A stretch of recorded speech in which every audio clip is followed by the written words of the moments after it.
Hello po, good morning. Good morning everyone. Lord, good morning po sa inyo at good morning po church. Good morning po sa bawat sila nandito. Actually sa mga nakatayo, meron pong upuan po sa gilid, sa mga menso. Parang meron pang offering eh. Tao po ba? Meron pa bang offering? Hello po, wait lang ba? Pa-set up muna ako. So, konting konting ad-lib, no? Bukas na po yung birthday ko, pero salamat po sa mga ninang ko, sa mga nanay ko sa pananampalataya na bumati na po kanina, okay? So, typically po, hindi po ako nagse-celebrate na masyado ng birthday sa church. Alanganin din po yung araw, no? Pero siguro po, dahil po ipapatak po ito bukas po yung birthday ko, meron po tayong midweek service, no? Sa mga pupunta po, na makakasama namin makasama namin sa midweek service, invite po namin kayo doon. Tapos po, baka, malay nyo po, baka po sa Wednesday, okay po, sa Wednesday, magsama-sama po tayo, kumain ng salita ng Panginoong Diyos. Oh, ba't hindi kayo masaya? Aba, mas mahalaga pa po yun sa spaghetti, sa Coke, kasi po yun ay nagbibigay ng eternal na buhay. Amen. Secondary na lang po yung mga handaan. Okay po? Isa kaya nga sabi ko, yung birthday, additional age lang po yan sa buhay natin. Kasi nga, ewan ko po, no? Pag tumatanda na siguro, hindi na nagiging masaya pa may +1 na. Pero ngayon po, habang tumatagal, mas maganda pa po yung lumalalim tayo sa Panginoong Diyos. Amen. Bati ko lang po, no? Nandito rin po yung mami ko, kasama ko po siya ngayon. Kala namin sasayaw yung aming anak. Kaso nga lang po, yung po mahihain siya, gaya ko din, gaya namin ni Christian. Hindi po siya nakasayaw kanina, no? So now, bago po ako mag-start, no, may tanong po ako kanina. Ang dami po nangyari. Meron pong sumayaw, meron pong nagbigay ng testimony about sent to serve. Ang dami pong ginagawa ng Lord sa ating bahay sambahan. Amen. Amen. Naniniwala po ba kayo doon? Alam niyo po, ang dami pong ginagawa ng Lord sa church natin. Simula po February hanggang ngayon, ang dami pong activities natin na sunod-sunod. At alam niyo po na kumikilos ang Panginoong Diyos kasi po tayong lahat ay nagmumultiply. At lahat po ay ginagamit ng Panginoong Diyos. Now, ang tanong ko po ngayong umaga bago ko mag-start, naniniwala po ba kayong lahat na kaya ng Lord baguhin ang sitwasyon po natin lahat ngayon? Naniniwala po ba kayo? Kaya? Amen. Kaya po ng Lord baguhin ang sitwasyon mo ngayon. Kasi hindi po kayo pupunta ngayong umagang ito kung hindi kayo naniniwala na kayang baguhin ng Lord ang sitwasyon natin. Okay? Bakit po? Naniniwala po ba kayo na yung mga bata kanina nandito na sumayaw ay pwedeng gamitin ng Panginoong Diyos sa future? Naniniwala din po ba kayo yung mga sent to serve na nandito na nagpatotoo, yung mahiyain, tsaka yung anak ni Pastor, at pati yung 12, kasama po ako doon, ay gagamitin ng Panginoong Diyos para kumuha or magpahayag ng salita ng Diyos sa ibang lugar? Naniniwala po ba kayo? Opo, kasama po noon ang inyong assistance doon po sa 60,000 na kailangan. Pangatlo, naniniwala po ba kayo na kahit kayo ay pwedeng gamitin ng Panginoong Diyos? Sa inyong bahay, sa inyong trabaho, sa inyong pamilya, sa inyong kaibigan, sa inyong kapitbahay. Hindi na sigurado sa pangatlo. Okay po? Kaya po ng Lord gamitin ang buhay nyo. Hindi lang po lahat ng tumatayo po dito, hindi lang po lahat ng sumayaw, pero lahat po tayo gagamitin ng Panginoong Diyos. Ang tanong lang, handa ba tayo magpagamit? Okay po? So ngayon, ang dami po nangyari ngayon eh. Sobrang dami, no? So samahan niyo ako kasi nga, andito po ngayon ako sa character study of this verse. Ito po ang ating devotion palagi. Especially ngayong, siguro magto 2 weeks na, no? Nasa libro po tayo ng Samuel. At dyan po inimpress ako ng Lord kasi sabi ko, grabe yung buhay ni Samuel. And I praise God kasi nga sabi ko, dito rin ako nagbasa dati sa Old Testament. Hindi po ako nag-start magbasa ng Genesis. Nag-start po ako magbasa ng 1 Samuel. At ito po yung sinabi ko sa inyo dati na naging testimony ko when I go back sa ating Panginoong Diyos. Okay po, itong chapter, itong book na to, dito ako nag-start. Now, kung may Bible po kayo, samahan niyo ako. Meron din po dyan sa slide. Ito po ang ating verse na babasahin for this morning. Ito po yung manggagaling sa 1 Samuel 17 verse 50. Ayan. Okay? Sabi po dito sa verse 50, so David triumphed over Philistine. Alam niyo na po kung sino yan? With a sling, okay po, and a stone. And he struck down the Philistine and killed him. But there was no sword in David's hand. Sa Samuel po yan, dyan po nagsimula yung buhay ni David. At dito po sa verse 15 ng chapter 17, sabi po sa binasa natin, David triumphed over the Philistine, kay Goliath. Alam ko po, alam nyo na yan. With ano pong ginamit ng ating kapatid? Ito po ay, ano po yan? Sling at stone. Ayan, sling at stone.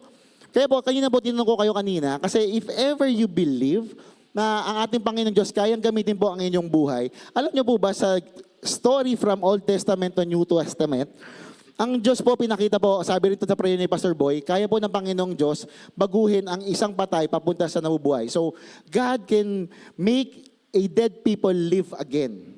Madami pong story niyan sa Bible, okay? Siya po yung Alpha and Omega. Pangalawa, kaya po ng Lord mag-restore ng kahit ano from brokenness to restoration. Pangatlo, kaya po din niyang gawin ang isang pastol na maging isang bayani, maging hari from zero to hero. Amen. So ngayon, kung kayang gawin lahat yun ng Panginoong Diyos, death to life, brokenness to restoration, zero to hero, kaya din pong gawin ng Lord yun sa buhay nyo. Amen. So ibig sabihin, kahit sino po sa inyo, pwedeng gamitin ng Panginoong Diyos pag nais niya. Ang tanong lang talaga, handa po ba kayo magpagamit sa Panginoong Diyos?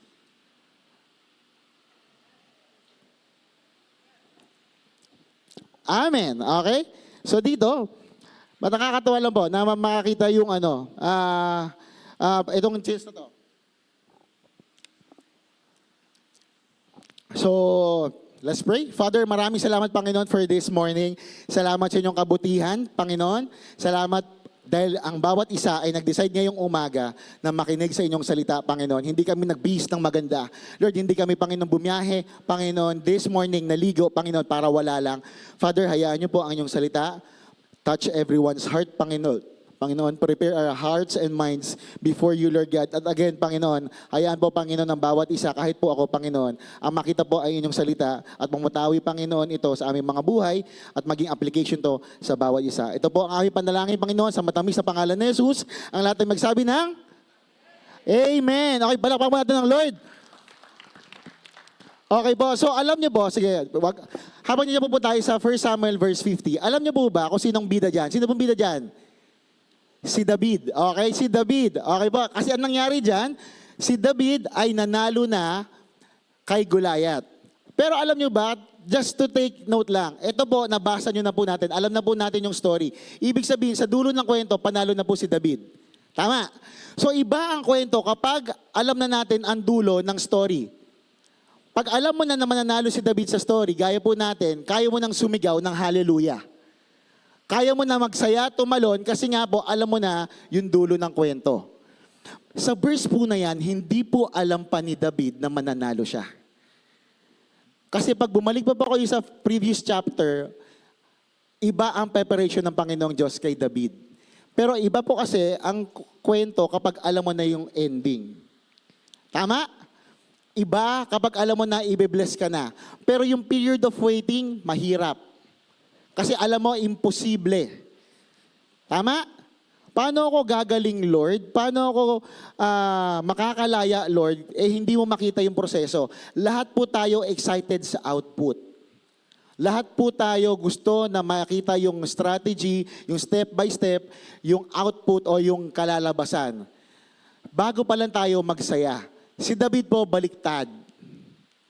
Okay po, siya po ay nagtiwala, sumunod. Kaya po dito, kahit di pa niya alam yung mangyayari, si David po ay sumunod sa ating Panginoong Diyos. Okay? So, kaya ito po sabi ko kanina, tanong ko sa inyo, kung naniniwala po kayo na kayang baguhin ng Lord ang buhay po ng kahit sino sa atin, ang title po natin ngayong umaga is God.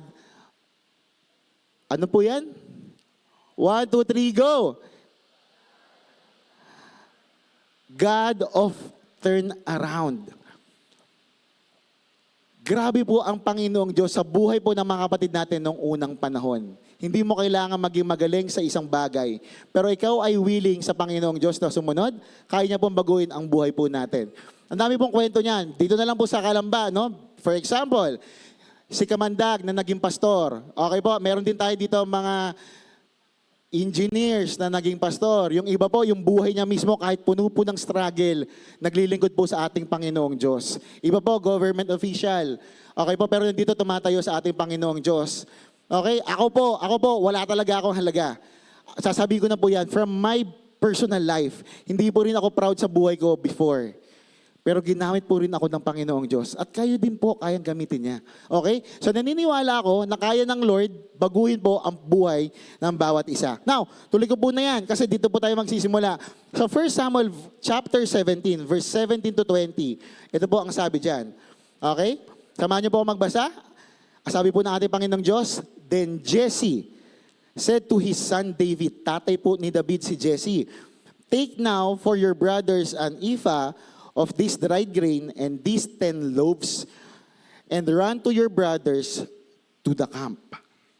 And carry these 10 cheese to the captain of their thousands, and see how your brothers fare, and bring back news of them. Next slide po natin. Now, Saul and they all of the men of Israel were in the valley of Elah. Ito po yung lugar na kung nasaan silang lahat. Okay? Fighting with the Philistine. So David rose early, gumising ng maaga in the morning, left the sheep with the keeper. Ibig sabihin po, hindi niya iniwan lang yung kanyang ginagawa. Siya po ay pastol. Nung inutusan siya ng kanyang tatay, siya po'y umalis at yung mga tupa ay iniwan niya sa isang keeper. Okay? Hindi niya iniwan lang basta. Then, tuloy, and he took the things and went as Jesse had commanded him. Ano po nang sunod? And he came to the camp as the army was going to fight and shouting for the battle. So, in short po, diyan sa binasa po natin, si Jesse po kinuman po or inutusan ang kanyang anak na si David. Anong sabi ni Jesse sa kanya? O anak, David, dalihin mo itong tinapay, itong gardenia sa kanila, pati itong cheese whiz na 10 dun sa kanilang mga commander. Pagpunta mo doon, tingnan mo kung anong gagawin nila, tapos ibalita mo sa akin. So ano ang initial na respond ni David that time? Ang una niyang respond, gumising siya ng maaga, gaya niyo pong lahat ngayon, Sunday, at naghanda. Okay? At yung mga gagawin nyo pa sa bahay, iniwan nyo muna doon. Hindi muna kayo naglaba, hindi muna kayo nagluto, pero umattend muna kayo. Amen. Kasi po, importante na makakinig nyo ang ating Panginoong Diyos. So yan ang nangyari sa binasa po natin. At sila po ay pumunta sa Valley of Elah, kung saan po naglalaban ang mga Israelite at Philistine. Okay? So dyan pa lang po makikita nyo na kung gaano mag-prepare ang ating kapatid na si David. Now, tuloy po muna ako. Bago po mangyari yung chapter 17, may nangyari po muna bago yung verse na yan. Sa chapter 16 po ng 1 Samuel, inanoint na po si David. Siya po ay inanoint sa oil ni Samuel, ni Prophet Samuel. At pag ina-anoint po sa panahon na yon, ang kahit sino, kahit bagay or tao, ibig sabihin po nun, you are set apart in service sa ating Panginoong Diyos. Sa panahon pong yon, ang ina-anoint lang ng mga propeta ay hari, pati yung mga gagamitin para sa Panginoong Diyos. At sa panahon po na yan, sa chapter 16, inanoint na po si David. Okay? So, ibig sabihin, sa chapter 16 pa lang, ito ay parang secret anointing sa kanya. Kasi si Saul that time, ang hari pa ng panahon na yan. Okay? So, alam ng family po ni David, kasi sabi nga po yun ni Samuel sa kanya, na ikaw ay magiging hari ng Israel.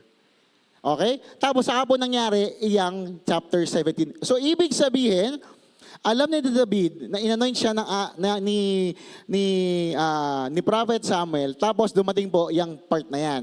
So ano nangyari? Alam ko na ako'y gagawing hari, inanoint po ako.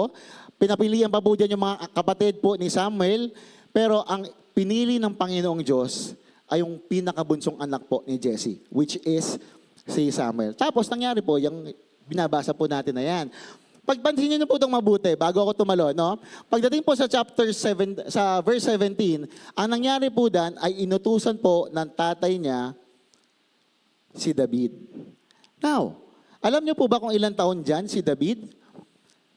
Si David po ay naglalaro sa around 13 to 17 years old by that time. Kasi po ang tawag sa kanya diyan ay boy. Kapag ikaw po ay 20 pataas, ikaw lang po ay saka ka lang pwedeng sumama doon sa army na lalaban sa gera. Pero 19 pababa, ikaw ay bata pa. Okay? So Dan, hindi pa po kasama si David, pwera lang doon sa mga kapatid niya nandyan. Now, after po niyan, having a 17 o to 13 to 17-year-old na inanoint ng Panginoong Diyos, tapos biglang inutusan siya na kanyang tatay. Tingin nyo, sa panahon natin ngayon, ang isang 13-year-old or 17-year-old utusan ng magulang, ano kayang normal na reaksyon ng mga bata?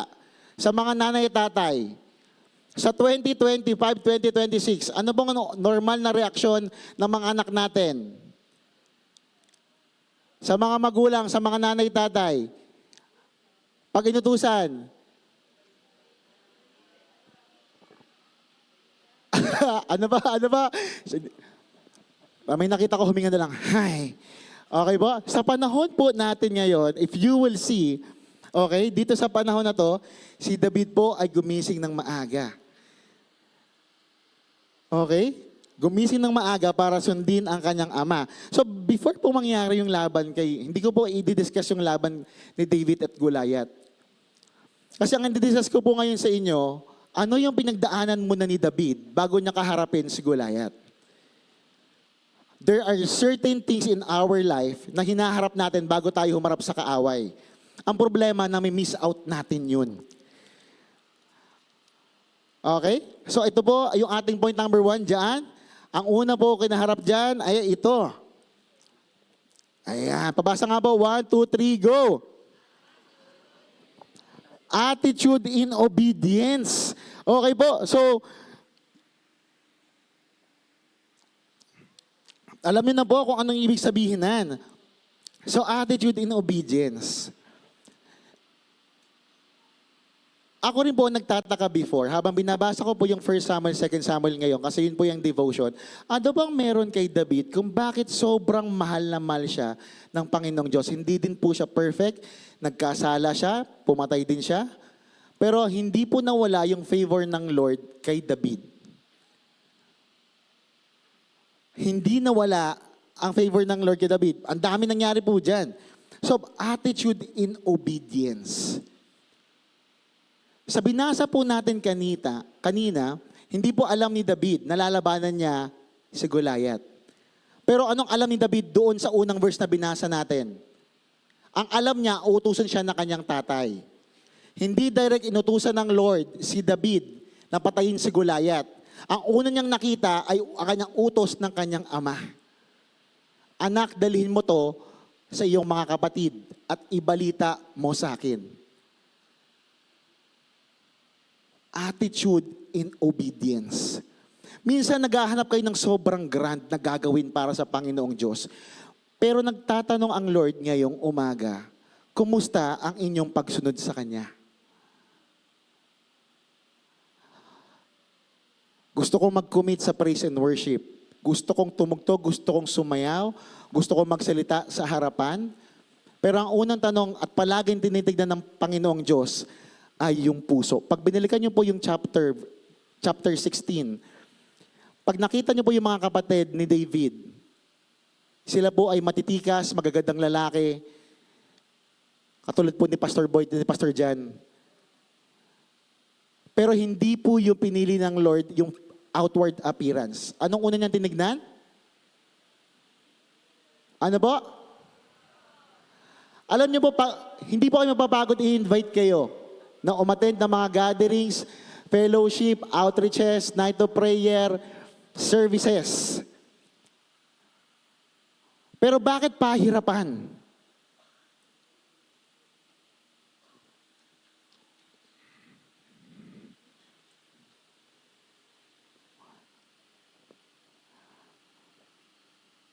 Pero pag sinabi ng isang kahit sinong kapatiran, kaibigan, mahal mo sa buhay, tara punta tayo dito, libre kita.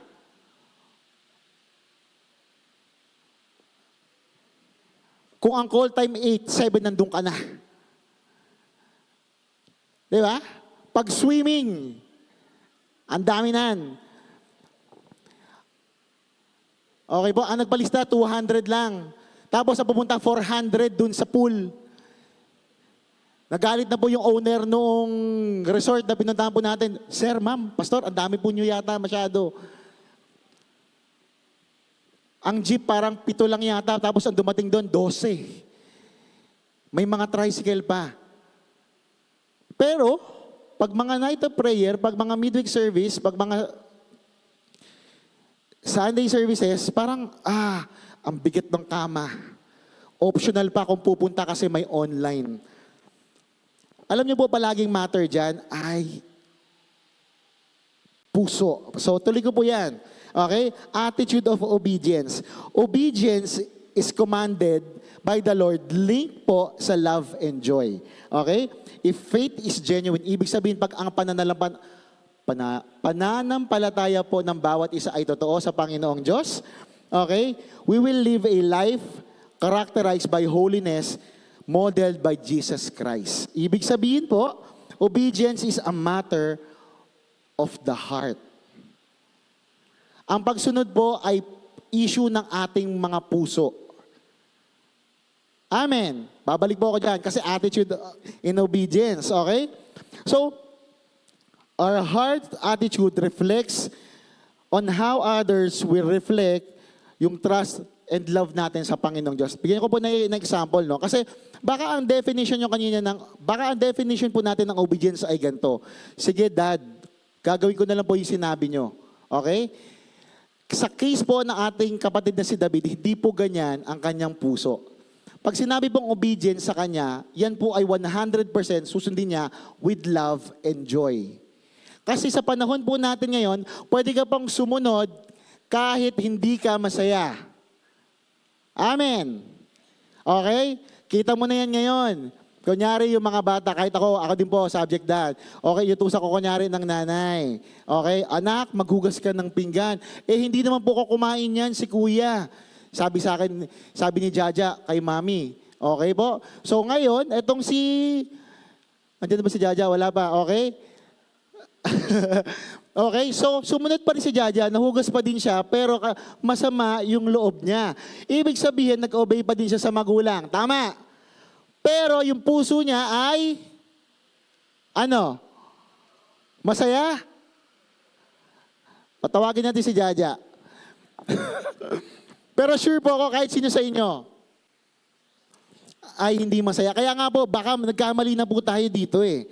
Natutuwa po ako kanina sa grupo namin kanina, no? Kasi ito po yung discussion namin at in-affirm po ako ng Lord, itong pinaka last minute na lang bago mag-start dun sa third confirmation ko about sa word ng Panginoong Diyos. Una kay kapatid na Jane Lynn, patas pangatlo kanina kay Bro Mike, no?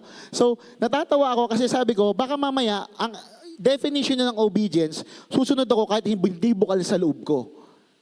Kaya ngayon, kapag ini-invite kayo pumunta sa church, para hirapan. Alam niyo po, nakataya palagi ang pagsunod sa Lord with love and joy. Pag ikaw ay susunod na hindi ka masaya, huwag ka na lang din pumunta. Kasi baliwala yung gagawin mo. Kaya nga po, pag nag-offer tayo sa Panginoong Diyos, ano pong sabi niya palagi? Give it with a cheerful heart. Hindi with a lots of money. Hindi siya nagbigay ng value. Ang sinabi ng Panginoong Diyos, yung bukal sa puso. Okay? Amen. Hindi po ako galit. Okay? Attitude in obedience. Kasi po yan po ang madalas na issue natin ngayon. Laging puso. Okay? Laging puso.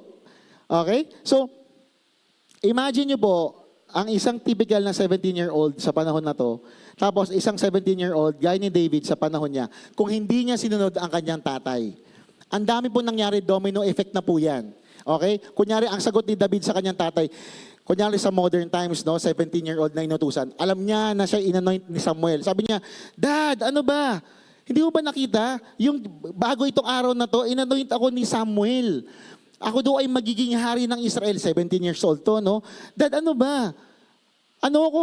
Magiging hari ako, tapos umutusan mo ko? Or pwedeng ganito, no? Sige, Dad, sige, okay lang po. Mamaya na, Dad, okay lang po ba mga 30 minutes? Okay, kasi maaga yung utos sa kanya ng tatay, madaling araw. Okay, Dad, pwede ba maya-mayang konti? Unat lang ako konti, medyo pagod pa ako eh. Kung na-delay po kaya doon si David sa usapan nila, ano kaya po nangyari? Maganda mabasa niyo po yung buong chapter kasi diyan po nangyari lahat. Hanggang sa kinalaban ni David si Goliath. Alam niyo na po yan. Pero if you read the Bible, read it joyfully.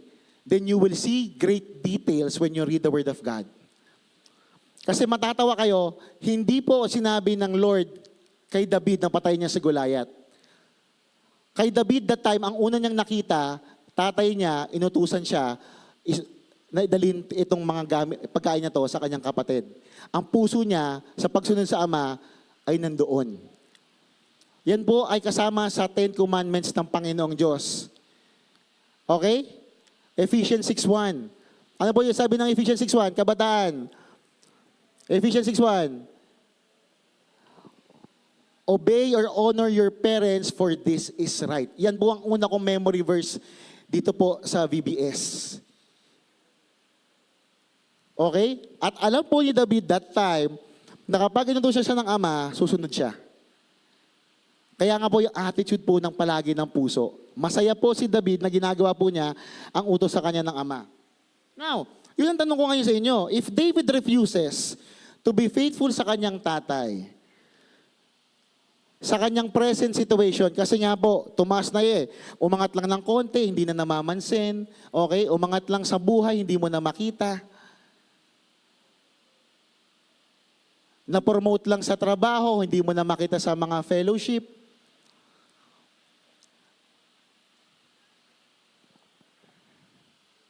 What if David refuses to be faithful sa ating Panginoong Diyos, sa kanyang present? Kasi masyado siyang nasilaw, nasabi niya doon sa chapter 16, ay, hari ako Pero hindi po yun nangyari. Kasi nga po, yung puso, yung attitude ni David sa pagsunod sa kanyang ama nandoon. Kaya po yan ang unang topic natin, attitude of obedience. Okay? So, yung pananampalataya at faith and obedience comes hand in hand. Hindi pwedeng ikaw po ay nananiwala sa Panginoong Diyos tapos hindi mo susundin ang sasabihin niya. Amen. Amen?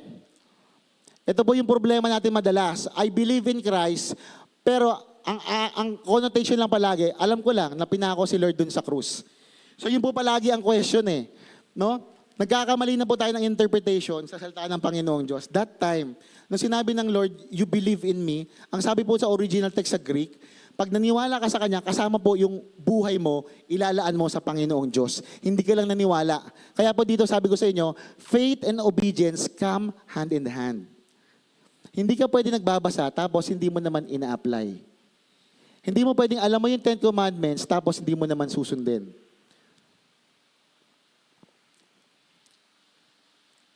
Okay? And that is clear kay David. Kaya nga po sabi ko sa inyo, itong obedience na to ay hindi lang po to issue ng ayaw mo yung leader. Obedience is an issue of the heart.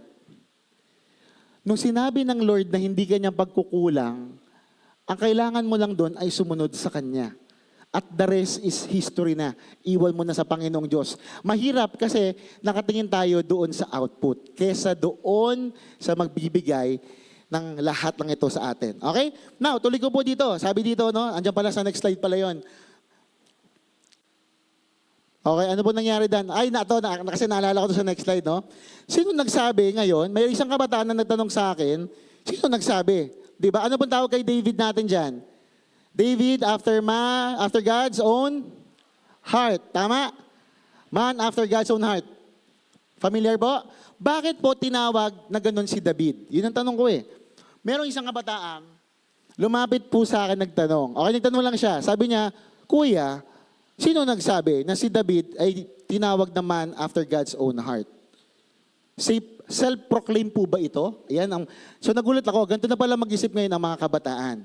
Okay? Ang tawag ko dito mga postmodern. Okay? So now, tuloy ako. Sabi niya sa akin, Kuya, sino ba nagsabi? Si David ba? Nagtaas na siya na mismo nagsabi, oy, ako ay malapit sa puso ng Panginoong Diyos.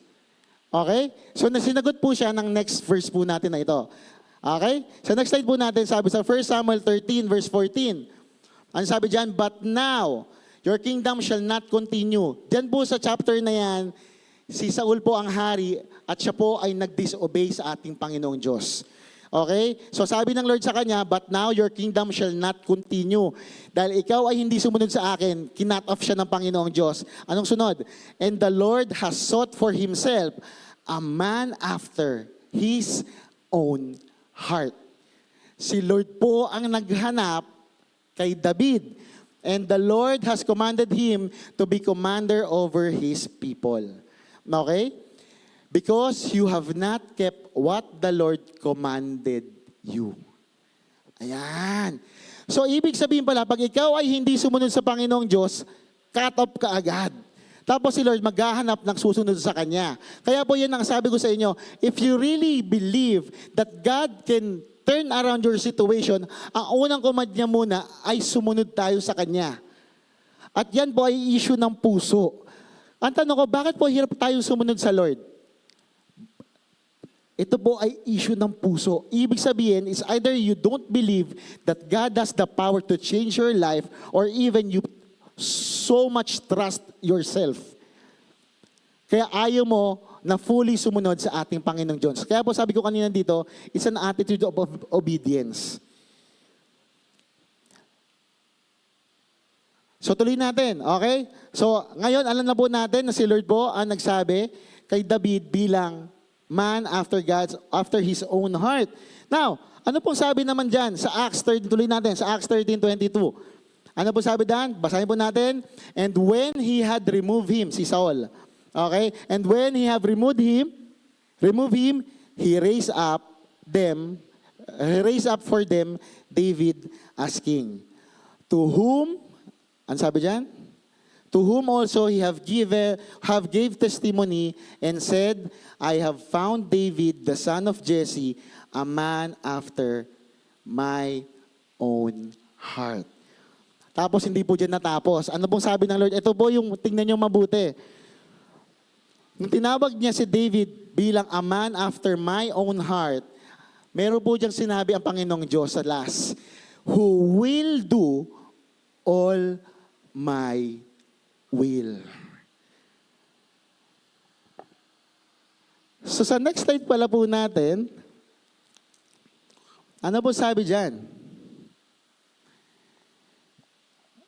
Okay, sabi po natin Panginoong Diyos, doon sa binasa po natin Acts 13, obedience is not just a personal act of faith. Sa next slide, it is also a testimony to the world of your love for God. Alam niyo po ba, ang pagsunod niyo sa Panginoong Diyos directly reflect, una, ng relasyon mo sa Kanya, pangalawa, yung relasyon mo din with other people. If you can obey your leader, your pastor, your mentor, your mentee, your mommy, your daddy, your teacher, or even yung mga kuya mo, it will greatly reflect kung ano yung relasyon mo sa mas mataas sa'yo. Kaya ang hirap ng obedience madalas po sa atin kasi feeling po natin we can do it na. We think we are greater than them. At sa panahon po na yan, if you really believe that God can change, can move mountains, can bring life, can bring restoration sa buhay po natin, ang una po niyang hinihiling sa bawat isa ay complete obedience sa Kanya. Now, pwede naman po ako, sabi nga dito, pwede naman po akong sumunod ng ako lang eh. Diba? Yun nga eh. Obedience, ang parang personal act mo lang of obedience sa Panginoong Diyos. Pero sabi po dito, sabi niya din natin, dun sa Acts 13:22, sabi niya dito, yung buhay po mismo ng sumunod sa ating kapatid, sumunod sa ating Panginoong Diyos, naging testimony din sa ibang tao. Ngayon, ang tanong ko po sa inyong lahat, sa workplace nyo ba, alam na kayo ay Kristiyano?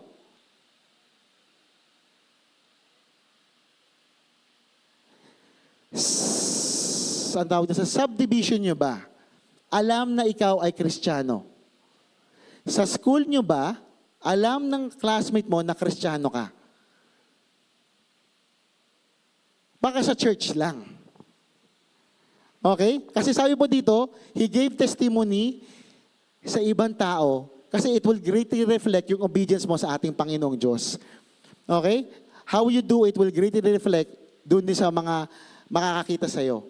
So ngayon, alam niyo po ba, sabi ko palagi, more than words sa sasabihin ng kahit sino, lagi ko tinitignan ng kanilang, ano ba tawag ito, more than words, yung kanilang ginagawa. Kasi po, ang dali pong sabihin na sumusunod ako sa Lord pero hindi kita sa gawa. Ang daling sabihin na mahal ko ang Panginoong Diyos pero hindi naman ako nagbabasa. Ang daling sabihin ng lahat ng ito pero hindi po magre-reflect sa ginagawa po natin. So kahit hindi ka magsalita, kita po sa buhay nyo kung sino po yung inyong sinusunod. Amen. Amen. Okay? So obedience is not just a personal act of faith. It is also a testimony sa buong mundo na mahal mo ang Panginoong Diyos. Kunyari, ganito yung example, no? Sunday po ngayon. At dahil Sunday lang po ang inyong available na araw, dito po lalabas lahat ng invitation. Swimming, dinner, lahat na po. Pero pinili niyo pong umattend sa church. Sasabi mo sa nag-invite sa'yo, ay, sorry bro, kasi pupunta muna ako ng church. Okay lang ba after na lang? Okay po, that will serve as a testimony sa kanila that you value, you follow, you obey your Lord sa oras ng pagsamba sa Kanya. At kahit hindi mo sabihin kung anong pinreach noong Sunday, at nakita lang niya na mas inuna mo si Lord, sapat na yun para makita na nire-respeto mo ang ating Panginoong Diyos. Amen. Minsan hindi naman kailangan talaga yung Bible mabasa nila eh. Buhay mo na lang eh. Kaya ang tanong ko, yung buhay mo ba ay testimony sa family mo? Kasi kung hindi, sure ako hindi ka nila susundin. Susundin ka man nila, hindi bukal sa loob. Pero kapag sila may tamang relasyon sa'yo, sinusunod ka palagi, masaya sila sa ginagawa nila, hindi mo na yan kailangan tanungin. Isang sabi lang, susunod po sila. Yan ay minodel po ng ating Panginoong Diyos. Okay? Kasi ano po sabi niya Dan? Sa John 14:15, sa next slide po natin, if you love me, you keep my commandments. Amen. Kaya po, nagugulat ako minsan eh. Invite, kunyari, yun nga, we are called to proclaim in excellence doon sa ating ginagawa, especially in witnessing. Tapos, hirap na hirap po tayong gawin iyon. So, sasagutin po yun ng message natin ngayon. Kasi po yung puso natin. Yung obedience sa Panginoong Diyos, hindi pa fully nakalatag talaga sa Kanya. Sabi ng Lord, kung talagang mahal mo ang Panginoong Diyos, you keep my commandments. Okay? Now, tuloy po natin. Okay? So, alam niyo na po ito, hindi ko na po ito palalabas sa next slide po natin. Alam niyo po pag sinabing Goliath, okay, yun daw yung mga storms in life, mga crisis in life, yun daw yung mga pumipigil sa atin. So, pag matagal na po kayo sa church, ito na po ang ating definition ng Goliath. Goliath is anything that opposes the purpose of God in your life. Hindi lang po yan storm, hindi lang po yan crisis. Pero anything that hinders you to do yung will ng ating Panginoong Diyos sa buhay po natin. Okay? So again, check yourself right now. Lahat po tayo. Kahit po ako. We have our own Goliaths as of this moment. At kapag yan ay hinihinder ka to do the will of God, to worship Him in spirit and truth, to have a real relationship sa Kanya, then siguro it's time to ask yourself, kumusta kaya yung posisyon ng aking puso in obedience sa Panginoong Diyos? Totoo ba na mahal ko siya 100%? Totoo ba na siya lang yung Diyos ko 100%? Kasi kung hindi, you're facing your Goliath right now. Okay? Okay? Ano ba yung una natin? Ano ba yung first natin? Ano dapat natin? Ano yung unang kinaharap ni David? Parehas po natin na dapat tine-check natin palagi. Ito po ay ang attitude in obedience. Pangalawa. Okay po? Ang next po natin dyan, dalawa lang naman po yung kanyang kinaharap bago niya kaharapin ang kanyang Goliath. Okay po? Ang next po natin dyan ay attitude sa external factor. Tuloy po natin yung verse. Sa chapter 17 pa din to, sabi sa next slide po natin, when Eliab, okay, Eliab was the oldest son ni Jesse, kapatid po yan ni David. Siya yung sinabi sa by description, siya daw yung pinakapogi sa magkakapatid. Siya po si Justin, sa anak po nila Pastor Boy. Sa anak po ni Mary Ann, ako po yun. sorry. Panganay po yung description. Okay? Si Eliab, sa family po ni David, siya po yung pinaka-pogi that time. Basahin niyo po yung scripture. Binanggit po yan, hindi po ako nag-iimbento. When Eliab, sa verse 28, okay, David's oldest brother heard him speaking. Ibig sabihin, nandun na si David sa Valley of Elah. Okay, narinig. Ibig sabihin, yung kapatid niya, kabisado yung boses ni David. Okay? Speaking, okay, when heard him speaking with the men, kinakausap na ibang tao, he burned in anger, nagalit po yung kanyang kapatid, no, at him and asked, okay, why have you come down here? Bakit ka nandito? Sabi ng kanyang kapatid na sa Eliab. With whom did you leave those few sheep in the wilderness? Hindi alam ng kuya ni David ang puso niya. Okay? Tingnan mo ang tanong niya dito. Bakit ka nandito? May contempt. Saan mo iniwan yung mga tupa? Pero nabasa po natin kanina na iniwan po ni David yung tupa sa isang keeper. Hindi siya pabaya. Okay? Pero dito, nagbe-burst out yung kanyang kapatid. Anong tuloy natin? I know how conceited you are. Galing to sa kuya. Alam ko kung gaano karumi ang puso mo, how wicked your heart is. Imagine, sinabi to ng kapatid niya kay David, na sinabi ng Lord, a man after my own heart. You came down only to watch the battle. Meron po ba tayong ganyan sa ating mga kapatid, katrabaho? Hindi naman tayo niya kilala. Dahil hindi niya tayo kilala, ang dami niya pong sasabihin sa atin. Now, yan po yung mga external factor natin right now. Attitude in external factor. Ibig sabihin, pag ang tao hindi ka kilala, kunyari ako, masama akong tao. Actually, masama naman talaga akong tao before. Okay? At ako po ay dahan-dahan binabago ng Panginoong Diyos. Babalik po yung mga same people na nakita na nakagawa ka ng mali. Pero deep inside, you reconcile with God, you walk the straight path from kamandag to daddy, okay, kay pastor, 'di ba? So hindi mo na siya ginudge by his background, pero right now nakikita mo na yung kabutihan ng Lord sa kanyang buhay. Pero sa mga hindi po siya kilala, ito po, gaya po ni Eliab, ganito po niya tignan ang mga tao. Okay? So, pag tinignan po itong mabuti, sa kwento po na yan, ang enemy, tinitrigger po si David. Kaya po, ang next ano po natin dyan, ay attitude sa external factor.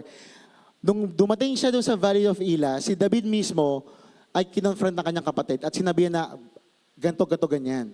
Okay? At si David, kung ikaw kaya yun nasa posisyon ni David, nalapitan ka ng kapatid mo, okay? Sasabihin niya, ba't ka na naman nandito?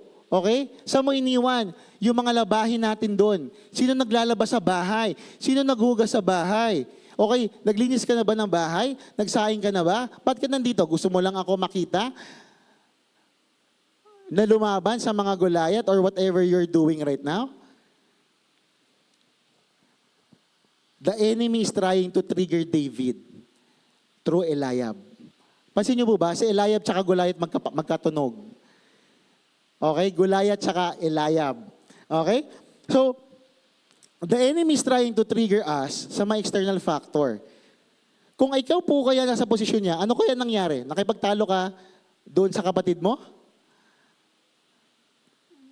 Okay? The enemy is trying to trigger David to fight the wrong person. Mind you, babalik po ako. Si Eliab ay kapatid ni David. Siya po ay army ni Saul na lalaban sa Philistine na talagang kalaban ng Israel. Pero sa kwento na ito, tinrigger ng kaaway si David through the life of Eliab to be distracted at that time. Now, some of us, ito po yung isa kong gustong makita sa nating lahat, some of us are defeated simply because we are distracted. Some of us are defeated simply because we are distracted. Some of us are fighting against what we supposed to be fighting for. At sa kwento po ni David, ito po ay ang kanyang kapatid na dapat kakampi niya doon sa paglaban sa mga Philistine. At yan po yung case din natin madalas. Why? Sa panahon po natin ngayon, in terms of external factor, pwede po yung maging asawa, kapatid, anak, katrabaho, kapitbahay, boss,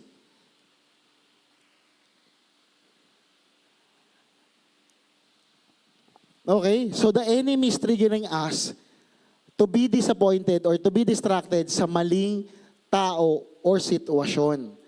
Na dapat, pinaglalaban din po natin sila. Di ba? Pwede po yung asawa. Pupunta ka dito right now. Tapos ngayon, late ka na. Okay, ano ba yan? Dapat maaga ako ngayon kasi nga merong word of God ngayon eh. May Sunday ngayon eh. Tapos mag-aaway kayo kunyari ng asawa nyo. Okay? Doon sa sasakyan or kaya sa bahay pa lamang o pwedeng kapatid. Di ba? Nag-aaway kayo kasi ang tagal maligo. Naalala ko tuloy yung mga kwento ni Pastor Boy. Okay? So nako-compromise yung tayo mo sa Panginoong Diyos. Okay? Or even sa harap ng maraming tao. So, na dapat sila yung mga kasama mo in terms of battling yung mga enemies po natin. Dahil sila po ay yung kapatid, kapamilya sa ating Panginoong Diyos. Okay? So, some of us are fighting our Eliab today. Marami sa atin dito are distracted sa mga maling tao, sa maling sitwasyon. Okay? Kaya hanggang ngayon, sa buhay po natin, undefeated pa din, unchallenged pa din, yung totoong kalaban natin na si Goliath. Kasi we have been distracted with Eliab. So tingnan nyo po lang, assess natin, ano ba yung mga external factor that hinders you to fully fight the right enemy? Kasi ang galing po ng kaaway. Sobrang galing po nila para i-distract tayong lahat. Pwede yung sitwasyon bago ka tumayo. For example, ako po kanina. Okay? Excited ako makita yung anak ko. Share ko lang to kasi kanina lang to nangyari. Excited ako na makita si Ayan, sumayaw dito, pinrepair namin siya and all. Tapos, pagputok ng bola dito, umiyak na siya. Hindi siya nakasayaw. So ako, deep inside, ako medyo nalungkot ako. Kasi sabi ko, parang Lord, ano ba to? Parang na-frustrate ako bilang parent sa kanya. Pero alam niyo po, isa sa narinig ko sa sinabi niya kanina sa mami niya, ganito. Mommy, I'm sorry. Because I didn't dance. Nung sinabi niya yon, lahat ng frustrations ko kanina nawala. You cannot force someone. Okay? Kung ako na-distract po doon, hindi po ko ganito magsalita sa inyo ngayon. Low energy, frustrated deep inside. Pero alam niyo po, ang galing ng kaaway bago ko tumayo dito. Having the high expectation, having the excitement, tapos biglang nag-flash down bago ako tumayo. Ang galing po mag-distract ng kaaway kanina. Pero thank God talaga. Kasi hindi ko po kaaway, hindi ko po kalaban si Aya. Sila po dapat yung kasama ko sa paglilingkod sa Panginoong Diyos. Amen. Kaya nga, check nyo po mabuti ulit ngayon. Sino ba yung mga Eliab sa buhay nyo na feeling nyo ginagamit ng Panginoon para ma-distract kayo, para hindi fully or hindi makalaban, hindi unchallenged pa din si Goliath sa buhay nyo. Kasi ang galing po talaga ng kaaway. If you will be sensitive enough, pwede yung emotions, pwede yung life, pwede yung status, pwede yung expectations. Pag hindi nangyari yung plano mo, hindi nangyari yung expectations mo, nagda-die down lahat, pati energy, planning. Kaya ngayon, pag pumunta ka sa isang lugar na kusang gawain ng Panginoong Diyos, hindi mo maibigay yung 100%. Hindi mo bigay yung total obedience kasi nga, you are frustrated na hindi nangyari yung output na gusto mo. Kaya nga po, babalik po lagi ako eh. Hindi po rin nagbago pa rin ang Panginoong Diyos kahit yung sitwasyon natin externally, andoon. Kaya nga sabi ko, baka you're facing your Eliab right now. Okay? Some of us are defeated simply because we are distracted. Kaya kapag nagdadrive ka, huwag ka mag-cellphone. Kasi bago mo pa malaman, nasa ospital ka na. Eh, importante ito eh. Ako din po yan, no? Baka meron din kasi, kaya sinabi ko lang din. Wala po yun sa ano ko. Now, after po nang mangyari lahat ng yun, no? Alam nyo ba, okay, so paano malalaman, no? Nasa Eliab ang kalaban mo. Alam mo lang na sa Eliab ang kalaban mo kapag naninisi ka pa din ng ibang tao. Okay? Alam niyo po ba si David, meron siyang ginawa sa Bible, meron dyan, babasahin po natin, meron siyang ginawa para, makawala doon sa sitwasyon na yon, doon sa Eliab na doon sa distraction. Okay po, anong ginawa po niya sa verse, okay po, sige, sa next chapter, sa next slide po natin, anong ginawa ni David? Ayan, basahin po natin isa-isa, 1, 2, 3, go, verse 30,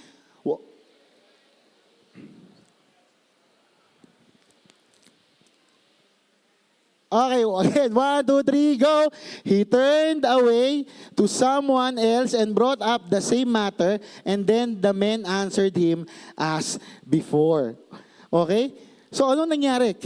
Dinil niya si Eliab dahil doon sa mga reactions niya, doon sa mga sinabi niya kay David na masasakit. Ganyan ba yung puso mo? Bakit nandito? Anong ginagawa mo dito? Kaysa sagutin niya lahat ng yan.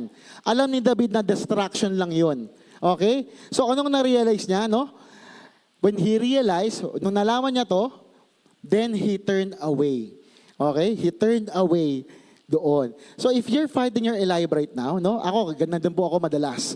No? When I realize that I'm trying to control yung mga tao na sa paligid ko po, rather than be controlled by the Holy Spirit, yung fruit po ng Holy Spirit, yung self-control for myself.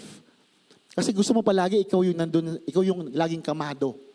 Ikaw yung boss, ikaw yung susundin. Tanong ko, pag binaba ka kaya dyan sa posisyon mo, susunod ka ba sa Panginoong Diyos? Kaya hindi po kami masyado nagdadwell sa title. Kasi nga po, nagpapalaki lang yan ng ulo, hydrocephalus. Kaya ikaw ngayon, feeling entitled, gusto mo ikaw lahat. Okay? Ito po, ako to, I'm talking to myself din dito. Di ba? Ang gusto ko palagi, ganito yung mangyayari. Na dapat po talaga, ako personally, tayo pong lahat, may fruit of the Spirit, tayo po lahat ay under dun sa self-control na sinabi ng ating Panginoong Diyos. Okay? Baliktad. So, anong ginawa niya? He turned away. Ibig sabihin, kailangan mo talaga umalis dun sa distraction po na iyon.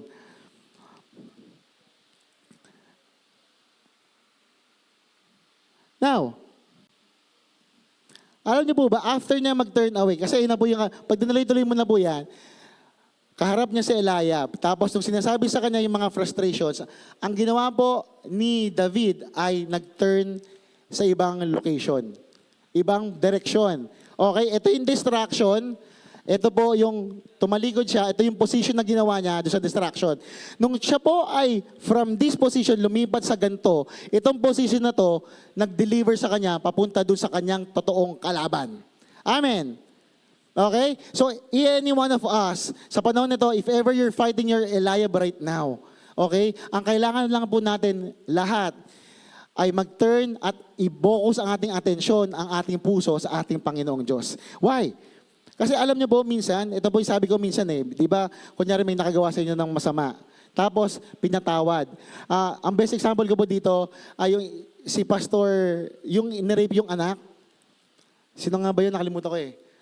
Si Pastor Tanchi, yung anak niya nirape. Alam niyo naman po, ito yung public na naman story. Nung after po nun, nung nirape yung anak niya, ang ginawa ni Pastor Tanchi, pinatawad niya yung ng rape. Kung ikaw yon, nangyari sa anak mo yon, anong unang comment na lalabas sa Facebook? Death penalty. Dapat may revenge, dapat sila na managot. Diba? So minsan tayo, may sarili tayong modes or perception of justice. Okay?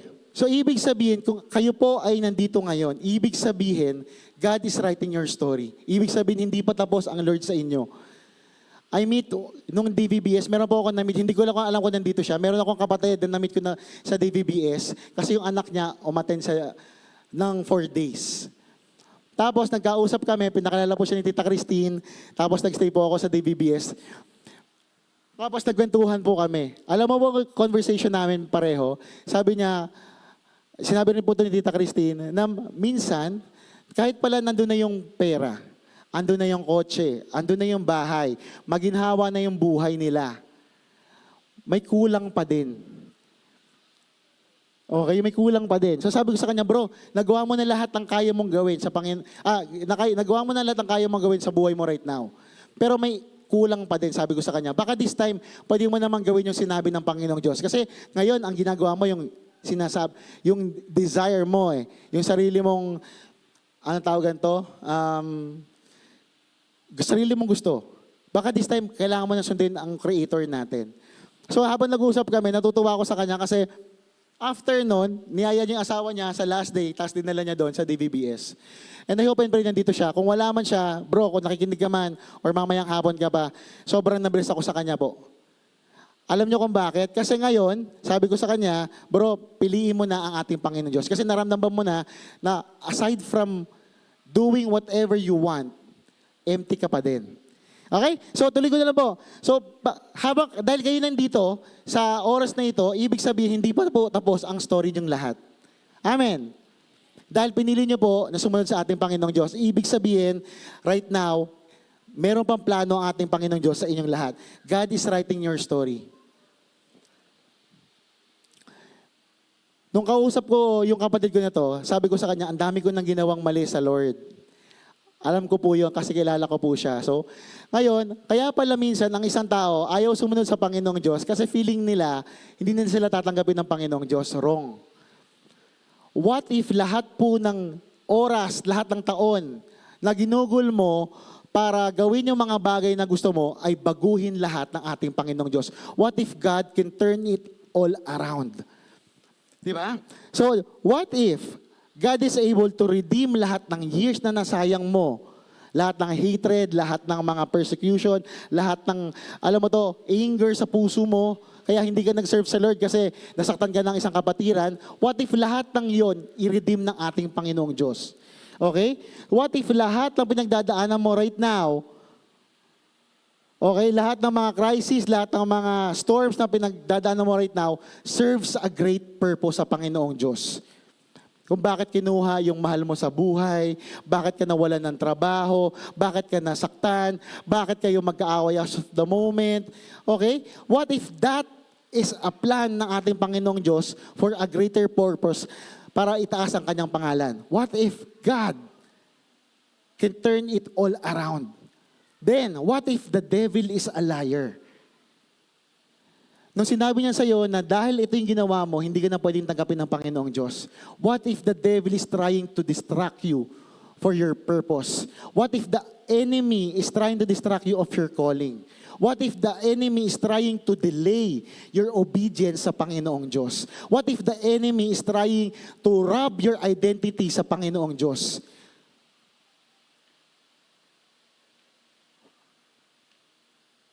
Because the devil is a liar. What if God is bringing you dun sa Valley of Elah, okay? Because God is a God of turnaround. Okay? From a shepherd to a king. From a servant to a king. From a kamandag to a pastor. From an engineer to a servant leader. From nothing to something. From zero to hero. Kaya pong gawin lahat ng Lord yun. Pero if you are distracted right now, you can never reach or hanggang ngayon, yung Goliath pa din sa buhay nyo ay unchallenged or undefeated. Kaya po sabi ko sa inyo, ang galing ng kaaway. Diba? Alam nyo po ba, ang ating Panginoong Diyos ay God of second chance. Amen. Hindi nga lang po second chance, third, fourth, fifth, hanggang sa bumalik po tayo. God is the God of new beginnings. Amen. God is the Alpha and Omega, the beginning and the end. Siya ang pwede mag-dictate kung kailan ka matatapos. Siya mag-dictate kung kailan ka magsisimula. Ang kailangan mo lang talaga, sumunod. And if you're challenged by this right now, kapatid, bakit ang hirap sumunod sa Panginoong Diyos? Wala nang iba. Kasi alam mo na lahat yan eh. Naririnig mo na palagi ang Word of God. Ang problema, hindi ka pa nag-decide na sumunod sa Panginoong Diyos. Obedience. Okay? So dito na po ako magtatapos. Sa John 11, okay po, yung kwento ni Martha, Mary, and Lazarus, sinabi po ito ni Brother Mike kanina, na sobrang natutuwa ako. Pag binasa niyo po yan, sa John 11, diyan po nangyari na si Lazarus, yung kapatid po ni Martha and Mary, ay patay na. Okay, namatay. At nang nalaman to ni Jesus, okay po, 4 days nang patay si Lazarus by that time. Now, si Lazarus at si Mary umiiyak. Tapos anong sabi nila sa next verse, sa verse 21? Okay po, lumapit si Martha sa ating Panginoong Diyos. Sabi niya, Lord Jesus, kung nandito ka lang sana, hindi sana po namatay yung aking kapatid. If you were here, hindi sana nangyari ito. Ang nakita po ni Martha at ni Mary ay yung current situation nila. They've been distracted, okay? So hindi nila alam, ang kaharap nila, ang kausap nila ay si Jesus. Why? And this will be my last slide for today. Si Jesus po, okay po, when Jesus is around, okay, Jesus doesn't just provide resurrection. Bakit po? Kasi po, siya mismo yung resurrection. Amen. Okay po? Kasi po, pag binasa niyo po yan, 4 days nang patay si Lazarus. Nakalibing na po siya, for sure, by now. Nangangamoy na po ang katawan ni Lazarus. Pero pag binasa niyo po yung John 11 hanggang sa last chapter, sa verse 44, ang nangyari po dan, after po ng nangyari sa kanila, umiyak, humagulgol, tinanong si Jesus, Jesus, kung nandito ka sana, kinutya si Lord, na sana hindi ito nangyari, gawa niyan, kasi nga po, they are emotionally down. Hindi nila alam ang kausap nila ang ating Panginoong Yesus. At the great story of this one, sa chapter 11, ng verse 44, kung meron po kayong Bible, wala na po kasi sa slide yan, the dead man came out. Familiar? The dead man came out. Ibig sabihin po, kapag ang presence ng Lord, nasa buhay po natin, lahat ng bagay pwede magbago. Amen! Kung meron nga pong patay na nabuhay, imagine mo ano pang kayang gawin ng Lord sa buhay mo.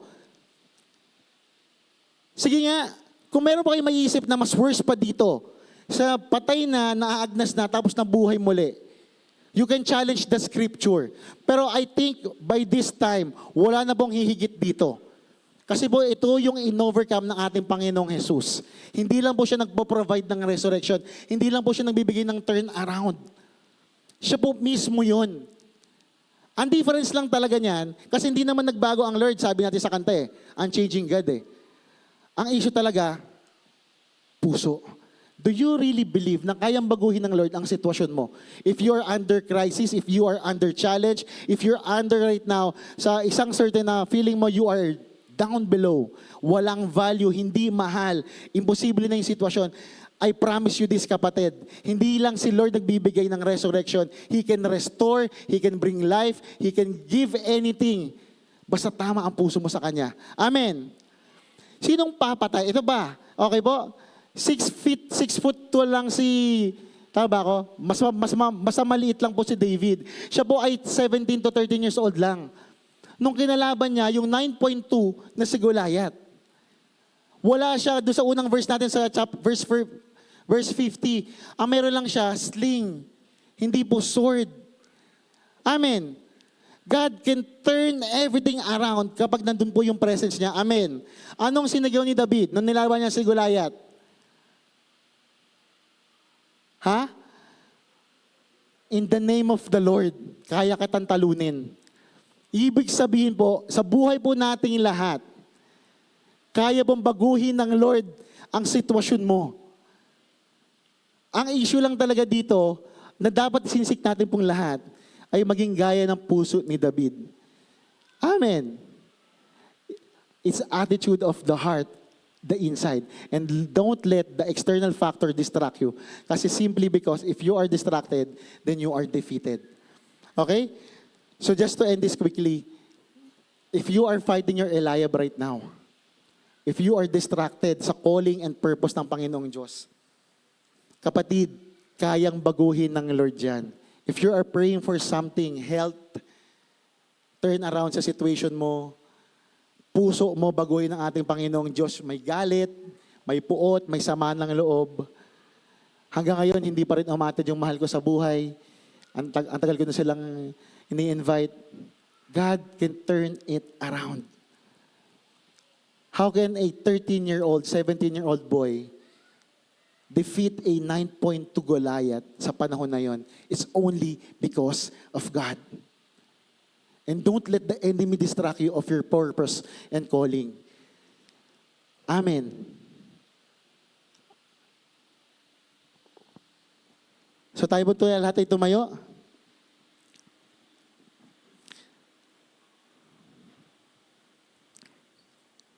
And let's pray sa ating Panginoon. Just let's pray. Father, thank you for this moment, Lord God.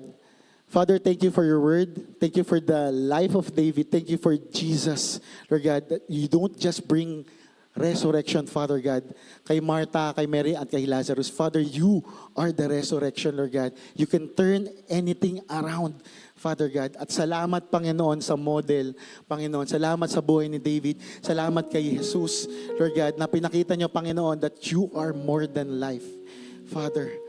And right now, if we are in that position, Panginoon, that we are asking, we are in doubt of our calling, we are in doubt to follow you, Lord God. We are in doubt that you can change our situations. Father, we are in doubt that you can restore our relationship, Panginoon.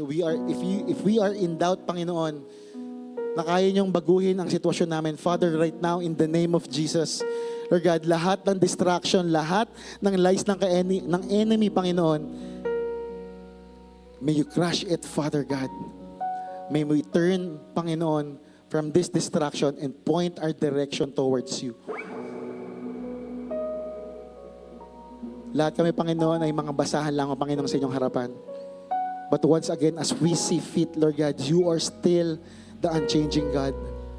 You are still, Panginoon, the God who loves and cares and restores and give life, Panginoon, and breaks every chain, Panginoon. You are unchanging, Panginoon, sa aming mga buhay, sa buhay ng mga kapatid ko before, even sa mga kapatid ko ngayong oras na ito. And Father, they decide, Father, right now, to hear your word. They decide right now to be changed by you. They decide now, Panginoon, na kayo naman, Panginoon, ang kumilos sa kanilang buhay. Father, the word means nothing if we don't decide, Panginoon, to follow you. Again, Father, transform ang aming matigas na puso, Lord God. It's been so much that we follow our own desire. Yung mga worldly things, Panginoon. Change our heart, Panginoon, to see in a direction, Panginoon, of eternal life, eternal blessings, Panginoon, your kingdom, your presence, Lord God, heaven. We desire, Panginoon, for a restoration in a relationship with you, Father, with you, Jesus, with you, the Holy Spirit. Thank you, Father. This we ask for Christ our Lord. Amen.